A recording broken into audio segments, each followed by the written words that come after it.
नमस्कार दोस्तों, मैं हूं Rahul Patel. Welcome back to the channel. दोस्तों कैसे हो आप लोग। आपने मेरे पिछले वीडियोस देखे होंगे। आपके बहुत सारे कमेंट्स आ रहे हैं और इंस्टाग्राम पे भी मुझे मैसेजेस आ रहे हैं। बहुत सारे डाउट्स है दोस्तों। अभी एक्चुअली क्या है कि जो लोग अभी दूसरे फील्ड में काम कर रहे हैं, यानी कि प्रोडक्शन क्वालिटी में काम कर रहे हैं, है ना, खास करके हम मैकेनिकल इंजीनियर्स की बात करेंगे, तो उन लोगों को बहुत सारे डाउट्स है कि किस तरह से स्विच करना है, किस तरह से पीएलएम में जाना है या कैड कस्टमाइजेशन में जाना है, किस तरह से क्या करना है। बहुत सारे डाउट्स है, हम उसी पे बात करने वाले हैं। वीडियो को ध्यान से देख लेना, स्टार्ट टू एंड तक ध्यान से देख दो, अच्छी जानकारी मिलेगी आपको। तो चलिए दोस्तों आगे बढ़ते हैं।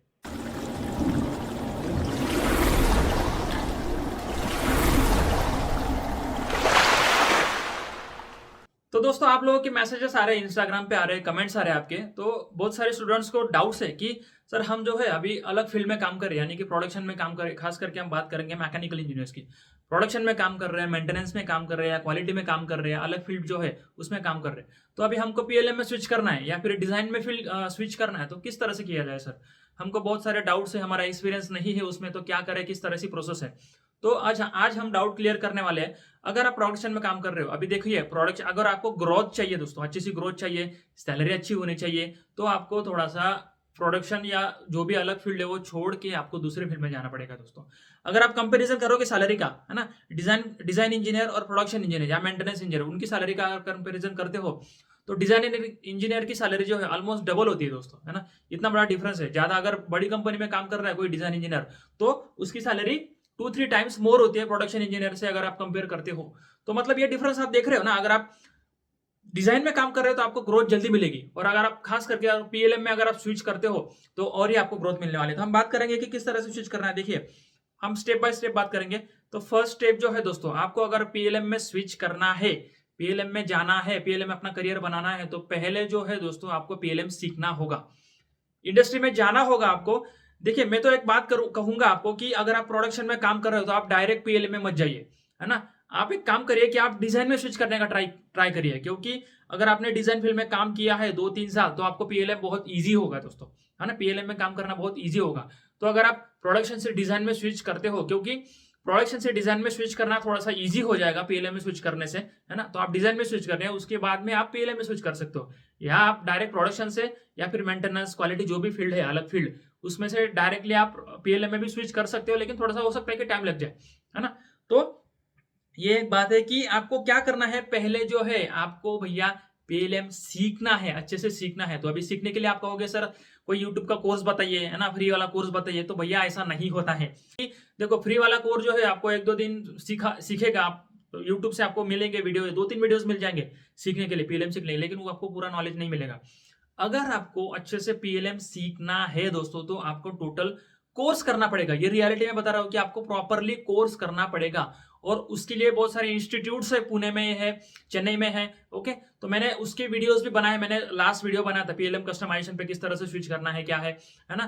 तो कौन कौन सी इंस्टीट्यूट्स है उसमें मैंने बताया था कि ये आप इंस्टीट्यूट्स में जा सकते हो। फिर भी मैं इस वीडियो में बता देता हूँ कि अगर आपको पीएलएम का कोर्स करना है तो बेस्ट इंस्टीट्यूट जो है 2-3, पहला जो है फेथ पीएलएम, फेथ पीएलएम में आप जा सकते हो।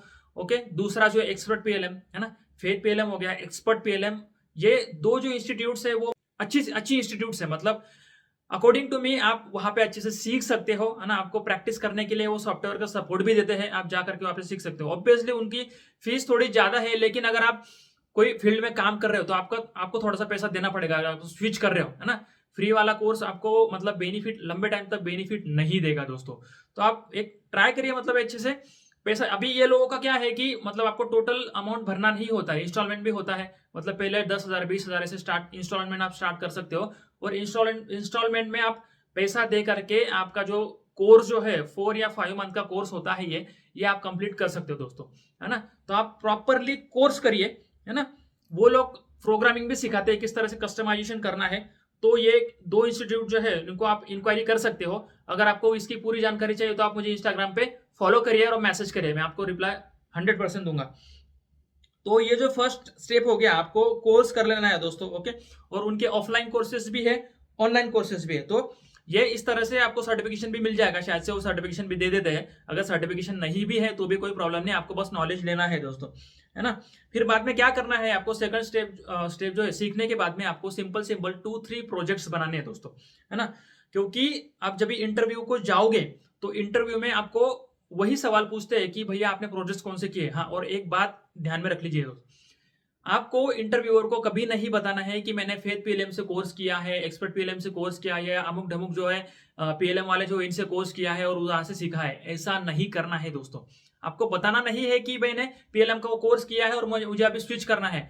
आपको क्या बताना है, अगर आप प्रोडक्शन फील्ड में काम कर रहे हो, मेंटेनेंस फील्ड में काम कर रहे हो, जो भी है, तो आप उनको बताना है कि सर हमारे कंपनीज में जो है टीम सेंटर का यूज होता है और मैंने वहां से ही सीखा है ना, साइड बाय साइड मैंने वो भी नॉलेज लिया हुआ है और मैंने प्रोजेक्ट भी किए हैं, वहां से मैंने कंपनी में ही सीखा है।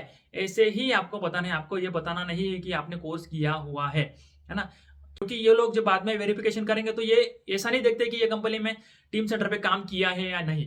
वो लोग देखेंगे कि यस इसको ये बंदे को एक्सपीरियंस है या नहीं, सच में काम किया है कि नहीं, 2-3 साल का एक्सपीरियंस है कि नहीं, वही देखेंगे, है ना। तो आप इस तरह से बता सकते हो कि मैंने कंपनी में ही सीखा है सर पीएलएम टीम सेंटर, और अगर आपका इंटरव्यू अच्छे से जाता है तो वो भी सवाल आपको नहीं करेंगे, है ना। तो ये एक बात है कि आपको सिंपल 2-3 प्रोजेक्ट्स बनाने हैं, क्योंकि वही प्रोजेक्ट्स पे आपको सवाल पूछे जाएंगे। वो पूछेंगे कि किस तरह से प्रोजेक्ट किया है, क्या काम किया है, उनको आपको प्रूव करके देना है कि सर मैंने ये सारे प्रोजेक्ट्स पे मैंने काम किया है। अगर आप एक बार प्रूव कर देते हो कि यस ऑब्वियसली आपने टीम सेंटर पे काम किया है, तो आप लोगों को जॉब मिलने के चांसेस बहुत बढ़ जाते हैं दोस्तों। तो ये बहुत बड़ा फंडा है कि आपको पहले तो कोर्स कर लेना है, अच्छे से सीख लेना है, क्योंकि प्रोजेक्ट्स करने के लिए आपको पता होना चाहिए कि किस तरह से केसेस होते हैं, है ना, किस तरह से सीखना होता है, किस तरह से प्रोजेक्ट्स होते हैं पीएलएम टीम सेंटर में। तो आप ये इंटरव्यू में बता सकते हो। तो ये सेकंड स्टेप हो गया, मतलब आपको प्रोजेक्ट्स बनाने हैं। उसके बाद में जो है दोस्तों, आपको प्रॉपर सीवी बनाना है। जब भी आप पीएलएम टीम सेंटर पे जॉब के लिए अप्लाई करते हो, है ना, तो आपको प्रॉपर टीम सेंटर का सीवी बना लेना है। अगर आप ऑब्वियसली आप अगर दूसरे फील्ड में भी काम कर रहे हो, समझो मेंटेनेंस में काम कर रहे हो, क्वालिटी में काम कर रहे हो, प्रोडक्शन में काम कर रहे हो, तो भी आपको आपने जो कोर्स में आपने जो जो जो सीखा है ना, आपने कोर्स ज्वाइन किया और आपने जो जो सीखा है उसमें वो सारा आपके सीवी में डालना है आपको दोस्तों। यस, स्टेप बाय स्टेप सब डालना है। आप इंटरनेट पे सर्च कर सकते हो कि किस तरह से जॉब प्रोफाइल होता है ना। पीएलएम टीम सेंटर की रिक्वायरमेंट जो होती है तो उसमें किस तरह की जॉब रिक्वायरमेंट होती है, किस तरह की जॉब प्रोफाइल होती है, वो थोड़ा सा प्रोफाइल को स्टडी करके आपको आपके सीवी में ऐड करना है और उनको दिखाना है कि आपने 1 साल 2 साल पीएलएम में काम किया है। क्योंकि दोस्तों देखिए, अगर आप एज अ फ्रेशर अप्लाई करोगे पीएलएम टीम सेंटर में तो आपके चांसेस बहुत कम है जॉब मिलने के, है ना। अगर आप एक्सपीरियंस दिखा के काम करते हो, ऑब्वियसली अगर आपका एक्सपीरियंस दूसरे फील्ड में भी है, 2 साल आपने दूसरे फील्ड में काम किया है, पीएलएम ने काम नहीं किया है, तो भी आप दिखाइए कि मैंने 2 साल पीएलएम में काम किया है ना, या 1 साल पीएलएम में काम किया है, मैंने सीखा है ना, टीम सेंटर पे काम किया है, मेरे इंडस्ट्री में सीखा है। इस तरह से आप बता सकते हो, क्योंकि ये बताना पड़ेगा दोस्तों, क्योंकि आप एज अ फ्रेशर अप्लाई करोगे तो आपको बहुत सारा टाइम लग सकता है ना। तो थोड़ा सा ये आपको टैकल करता आना चाहिए, है ना। इंटरव्यू में आपको मतलब वो कॉन्फिडेंस होना चाहिए कि अगर आपने फिर भी पीएलएम टीम सेंटर में काम नहीं किया है, फिर भी आपको प्रूव करके दिखाना है कि आपने किया हुआ है ना। ये फैक्ट है एक्चुअली, बहुत सारे लोग बच्चे करते हैं। आप सोच रहे हो तो ये सर गलत रास्ता है, लेकिन ऐसा नहीं है दोस्तों। बहुत सारे लोग अभी आईटी में जो स्विच कर रहे हैं वो वैसा ही करते हैं। उन लोगों का कुछ होता नहीं एक्सपीरियंस आईटी में, कोई भी कोर्स कर लेते हैं और स्विच हो जाते हैं, लेकिन वो प्रूव करके दिखाते हैं कि yes obviously I have knowledge of that stream, I have knowledge of that field, और मैं इसमें काम कर सकता हूं। तो ये अगर अगर आप एक बार प्रूव करके दोगे इंटरव्यूअर को, तो भैया ये एकदम इजी है, आप आराम से स्विच कर सकते हो, है ना। तो और बाद में यस, जब ये डॉक्यूमेंट वेरिफिकेशन होगा, सर आप अभी बोलोगे कि सर डॉक्यूमेंट पे तो हमारा प्रोडक्शन इंजीनियर लिख के आएगा, मेंटेनेंस इंजीनियर लिख के आएगा, या जो भी है, तो आप एक इस पे एक आंसर दे सकते हो कि सर जी मैंने जब ये इंडस्ट्री ज्वाइन किया था तो मुझे एक अलग प्रोफाइल पे उन्होंने ज्वाइन किया था।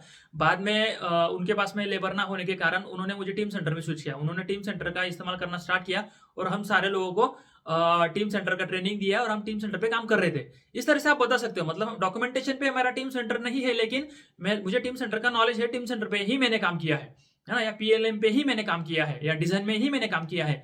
इस तरह से आप उनको बता सकते हो। तो ये एक रास्ता है, मतलब ओके। और वेरिफिकेशन मतलब ज्यादा नहीं होता, वेरिफिकेशन में वो चेक नहीं करेंगे कि इसमें सच में टीम सेंटर में काम किया है या नहीं, है ना। वो बस चेक करेंगे कि yes obviously he has an experience 2 years 3 years experience in the industry.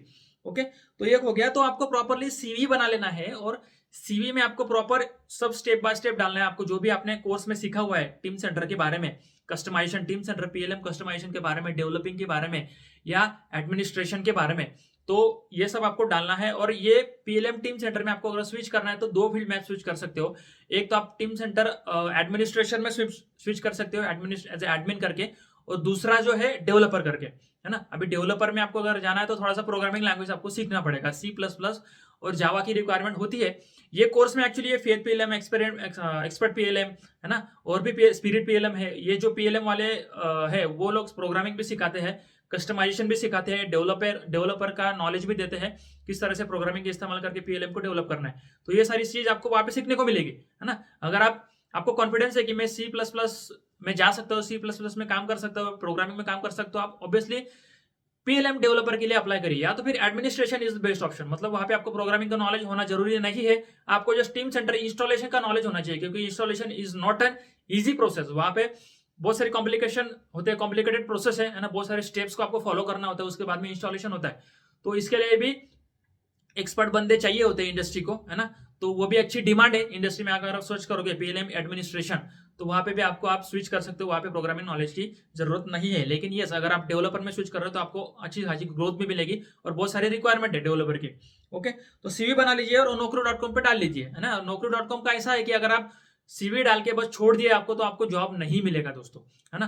आपको रोज रोज रोज अपडेट करना पड़ेगा, है ना। Naukri.com जो है उस पर आपको रोज अपडेट, उनको दिखना चाहिए कि ये बंदा सच में उनको जॉब चाहिए और ये रोज अपडेट कर रहे हैं। तो आप रोज अपडेट करोगे Naukri.com पे, कोई भी छोटी छोटी चीज अपडेट करिए, उनको बस दिखना चाहिए कि yes this person is really searching job. Okay, small small things जो है वो आप अपडेट कर सकते हो, और Naukri.com पे आपको अपडेट करना है। ओके, हर रोज अपडेट करना है। और दूसरी बात जो है, हम जब Naukri.com पे डालते हैं कि जॉब सर्च की आपका नोटिस पीरियड क्या है, तो अगर आपका नोटिस पीरियड 1 मंथ भी है, 2 मंथ भी है, तो आप वहां पे इमीडिएटली डालिए। वहां पे होता है कि आप कितने दिन में ज्वाइन कर सकते हो, तो आप वहां पे इमीडिएट ज्वाइनिंग डाल सकते हो दोस्तों, या फिर 1 मंथ नोटिस पीरियड डाल सकते हो अगर आपका नोटिस पीरियड ज्यादा है ना, 2 मंथ। तो अगर आप इमीडिएट इफेक्ट डालोगे, इमीडिएट ज्वाइनिंग डालोगे, तो आपको बहुत सारे कॉल्स आएंगे दोस्तों, बहुत सारे कॉल्स आएंगे।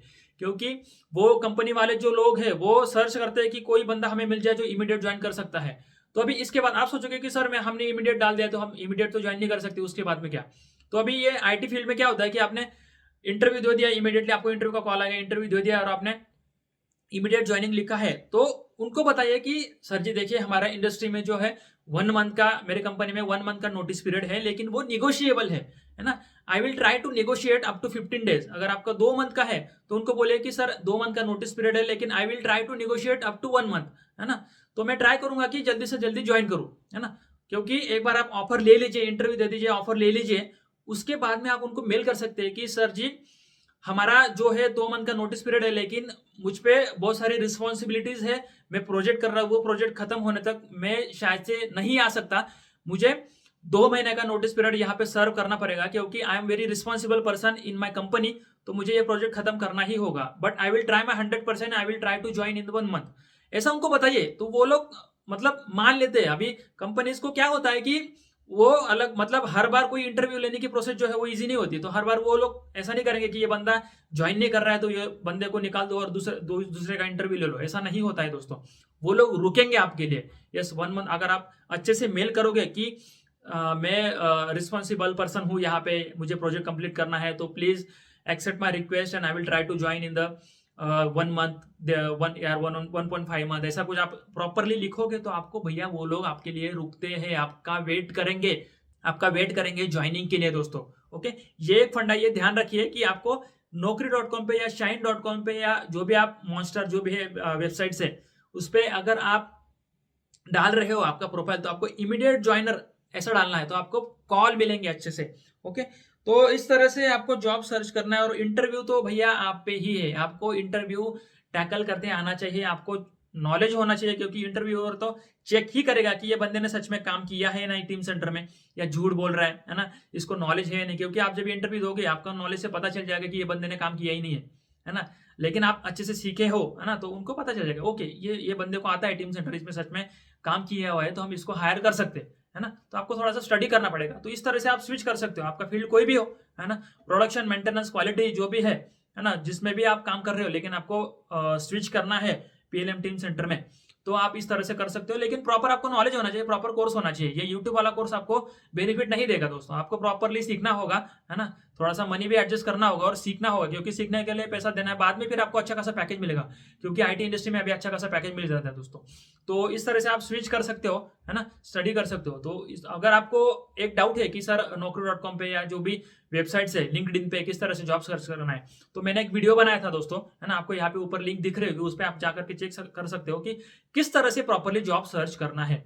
तो मुझे तो लगता है आपको अच्छी खासी जानकारी मिल गई दोस्तों। अगर आपको फिर भी डाउट है तो आप मुझे कमेंट करिए या फिर इंस्टाग्राम पे मैसेज करिए, फॉलो करिए दोस्तों, है ना, आपको आंसर जरूर मिलेंगे। ओके, तो चलिए दोस्तों, अगर आपने पिछली वीडियोस भी देखे नहीं होंगे, पहले आप ये वीडियो देखने से पहले वो वीडियोस देख लीजिए, है ना, आपको अच्छी खासी जानकारी मिलेगी।